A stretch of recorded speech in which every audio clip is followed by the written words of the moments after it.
Hi all. Late हो गया है तो मैं कुछ कोर्स अटेंड कर रहा था जिसकी वजह से मैं यहाँ पे थोड़ा लेट हो गया। Hi all.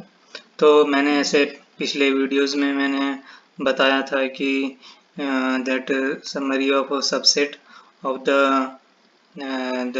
जैसे कि replacement with sample replacement with replacement and without replacement.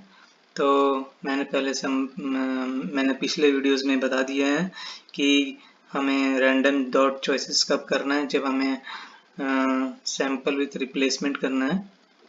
Sample with replacement random dot choices होगा और विदाउट रिप्लेसमेंट में डॉट सैम्पल होगा। ओके, सैम्पल फंक्शन में होगा ओनली, क्योंकि विदाउट रिप्लेसमेंट में क्योंकि हम रिप्लेस नहीं कर रहे हैं तो इसकी वजह से वो खाली सैंपल होगा। और अगर विदाउट विदाउट रिप्लेसमेंट मतलब हम रिप्लेसमेंट नहीं कर रहे हैं, इसका मतलब डॉट सैंपल रहेगा। और विद रिप्लेसमेंट में हो जाएगा मतलब चॉइसेस आ जाएगा, रैंडम डॉट चॉइसेस। तो हम अभी चालू करते हैं इंट्रोडक्शंस टू प्रोबेबिलिटी। तो introductions of probability, probability basically होता है कि प्रोबेबिलिटी में होता है कि आ भी सकता है, नहीं भी आ सकता है, कि हाँ या ना की कंडीशन पे रहता है। तो जैसे हम suppose that one one coin toss करेंगे तो हेड भी आएगा टेल भी आएगा। तो सपोज दैट वो वेरी करता है। तो सपोज दैट जो टू कॉइन है, टू कॉइन को जब हम टॉस करेंगे तब वो हेड भी होगा, टेल भी, हेड हेड आएगा, टेल टेल आएगा, या टेल हेड आएगा, हेड टेल आएगा। तो वो सब प्रोबेबिलिटी पे आ जाता है। तो हम लोग जैसे कि 10 क्लास में पढ़ चुके हैं कि प्रोबेबिलिटी कैसे होता है 10 और 12 में। तो वही यहाँ पे सेम इम्प्लीमेंट हो रहा है। तो यहाँ पे जो एक्सपेरिमेंट हो रहा है, यहाँ पे हमने एक एक्सपेरिमेंट डाला, जो जैसे एक्सपेरिमेंट में an experiment is produced that can be repeated tenth times, having a set of possible outcomes.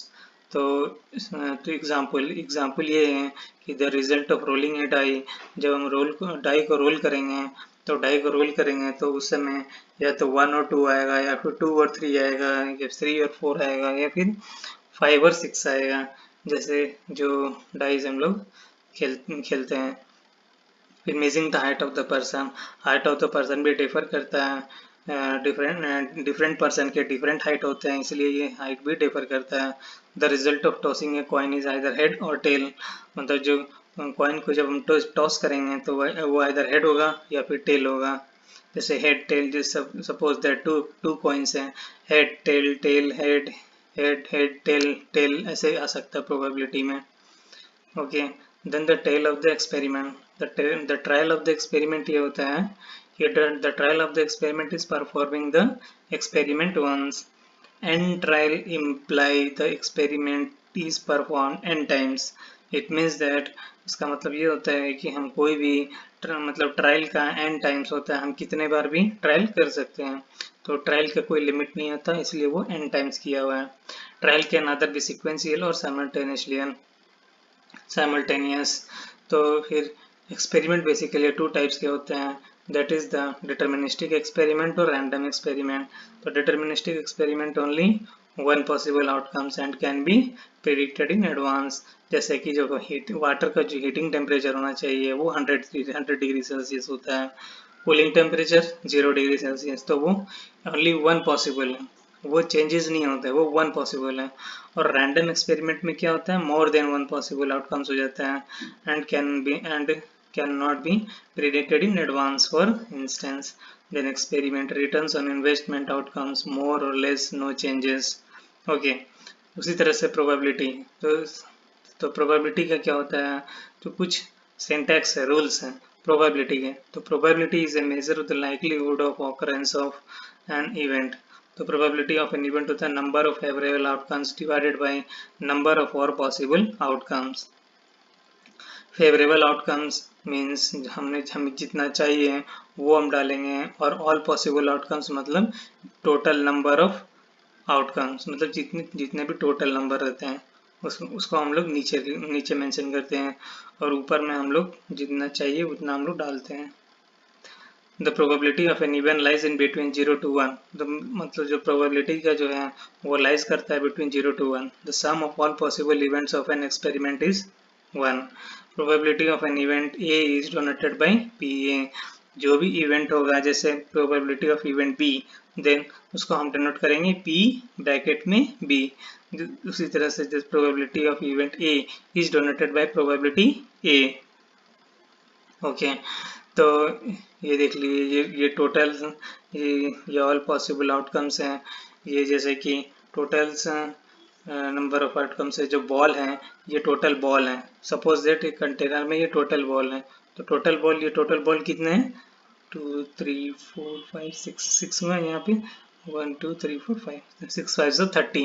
तो इसमें टोटल जितने भी है ये टोटल 30 है. ओके, तो probability of ball is red, तो जो रेड वाले बॉल होंगे वो होंगे कितने, 5. ऊपर में 5 है और नीचे कितना है, 30 है. तो ये होगा तुम आपका 5/30 क्वेश्चंस. तो उसी तरह से क्वेश्चंस है. तो अभी हम लोग नॉर्मल क्वेश्चन सॉल्व करेंगे जिस तरह से हम लोग कॉलेजेस में, स्कूल्स में हम लोग करते थे. तो स्कूल्स में हम लोग क्या करते थे कि जैसे जो क्वेश्चंस रहता था, the new vaccine is to be tested on several patients. There are 5 diabetic patients with sample type of diabetes, non-diabetic patients with same heart conditions, and 11 non-diabetic patients with same liver conditions. See, यहाँ पे ये बता रहे हैं कि diabetic patients only 5 हैं, और जो नॉन डायबिटिक पेशेंट्स है with heart conditions that is 9, and then non diabetic patients with same liver conditions के साथ नॉन डायबिटिक पेशेंट्स जो है वो है 11. ओके, तो our patient is randomly chosen, that is why probability is that patient is not diabetic. तो हमें ये निकालना है कि जो प्रोबेबिलिटी ऑफ द पेशेंट्स जो डायबिटिक नहीं है.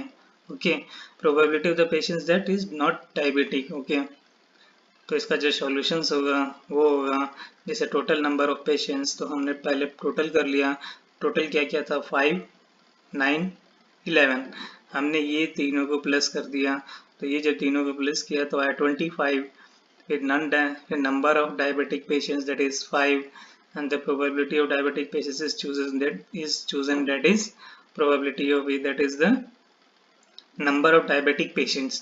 number of diabetic patients कितने थे, 5. total number of patients कितने हो गए, मतलब तो patients तो है ना, तो patients हैं, तो इसलिए ये देखिए 5 non diabetic patients with same heart condition, मतलब पेशेंट्स हैं with non diabetic. Okay, with heart condition के साथ नॉन डायबिटिक पेशेंट से जो है 9, और जो पेशेंट्स के साथ with same liver conditions that is 11. Okay, तो मैंने इसे प्लस किया तो 25 आया, तो 5/25 हुआ. मैंने डिवाइड किया तो 0.2 आया. तो इसमें जो एट द लास्ट रिजल्ट निकालने के लिए हम कैसे करेंगे, the required probability is that non diabetic patients plus non diabetic patients is equal to 1. ये रूल है, ये इम्पोर्टेंट रूल है. ओके, तो उसी को यहाँ पे ये चेंज किया है कि patient probability of non diabetic patients that is equal to 1 minus diabetic patients. तो डायबिटिक पेशेंट्स हमारे कितने आए थे, 0.2, तो 1 माइनस 0.2 किया तो 0.8 आया. Okay, then next topic is odds. तो ऑड्स का होता है कि odds of an event is the ratio of the number of observations in favor of an event to the number of observations not in favor of the event. देखिए ये वाला same है, इसमें odds में क्या होता है, ratio of the number of observations in favor of event to the number of observations not in favor of event. Okay, तो ये odds का ये रूल है, odds is equal to number of observations in favor of the event divided by number of observations not in favor of the event. Okay, then the odds of favor of the event A are A ratio B. तो A ratio B है, तो probability of A, that is the A divided by A plus B, and the probability of not मतलब event. odds against the event in favor. Okay, ये favour है और ये against है, तो हम लोग इससे पहले पढ़ चुके हैं कि मतलब प्रोबेबिलिटी वो वही चीज़ वो डिराइव किया है यहाँ पे। तो ये जो डिराइव किया है, जो डेरिवेशन किया है, तो इसमें डेरिवेशन में ऑड इन फेवर और अगेंस्ट में किया है। तो ऑड इन फेवर में फेवर का रूल होता है a divided by a plus B, और द प्रोबेबिलिटी ऑफ ऑड्स का होता है b divided by a plus B. तो फिर इसके जो ये जो डिराइव किए हैं तो कैसे है, probability of a dash is equal to 1 minus probability of a। यही चीज मैंने ऊपर में बताया कि probability of occurrence plus probability of not occurrence is equal to 1। तो वो फार्मूला यहाँ पे डिराइव करके बताया है। फिर हम नेक्स्ट क्वेश्चंस देखेंगे। Questions that is odds the odds that a New York picked at random with will be the either overweight or obese are 14:11. What is the probability that the person is fit, is not overweighted or obese? So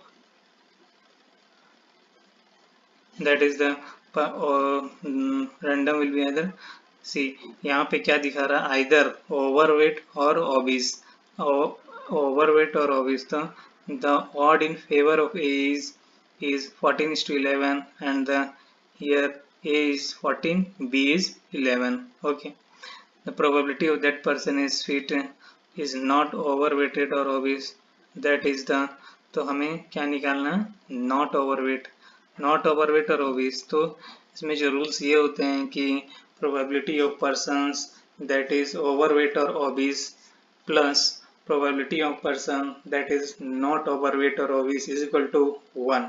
तो हमने ऊपर में इसका rule देखा था, probability of not overweight और obese का b divided by b plus a. हमने ऊपर में देखा था इस तरह से b divided by b plus ए। तो वही वाला ये वाला फॉर्मूला इधर पे लगाए हैं, लगा करके इन्हें प्लस किया तो 0.44 आया। तो इसका लास्ट जो समरी ये निकलता है कि probability of an event in the is the ratio of the number of observation in the favour of an event to all possible observations. Okay, तो probability is equal to number of observation in favour of event divided by number of observations. ये probability का formula है। और जो उसके जो odds हैं, odds का फार्मूला है number of observations in favour of the event divided by number of observations not in favour of the event. तो ऑड्स का ये फार्मूला हो जाता है। ये है summary in the last. Okay, thank you guys. इसी तरह आप मेरे चैनल को लाइक और सब्सक्राइब कीजिए, जिस तरह से मुझे और सपोर्ट मिला आप लोगों से और मैं ज़्यादा से ज़्यादा अपडेट डाल सकूं। Okay guys, thank you all, thank you guys.